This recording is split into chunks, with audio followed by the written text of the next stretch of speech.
if the name of the job was different, people wouldn't have this unrealistic expectation, which is why you've probably heard me say this before. No, but I have a guess. You're gonna say screen rewriter. Exactly. Yeah. That should be the name of the job. Yeah. The amount of time you spent writing an original first draft on a story is vanishingly small. Yeah. And if you're doing it right, 95% of your time is gonna be rewriting and chipping away and sculpting it. So if you just thought of the job as being a rewriter, you wouldn't have some part of you that was feeling like they had failed, which you haven't. You're actually doing You're doing the job. And I'm like, the studio film that I had that got knocked out for the moment, we had an A-list actor attached, big director. We were location scouting when COVID really hit America. The studio paid me to do 12 drafts on it. And I would have been doing more as it went into production. That doesn't mean I failed. They hired me for 12 drafts and we got an A-list actor and a big director because we were succeeding. Even getting passed on isn't failure. One of my beloved students, Pamela Cedarquist, right? Woman over 50, second career, spent 4 years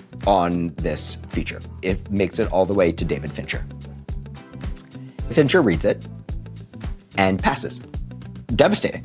Sure. 2 years later, she gets a call. David's on the second season of Mindhunter, and he wants her to come join the writer's room. She ended up writing the Manson episode. This show's nominated for an Emmy. It's her first paid writing gig. Why did he pass? Because he wasn't gonna make a feature.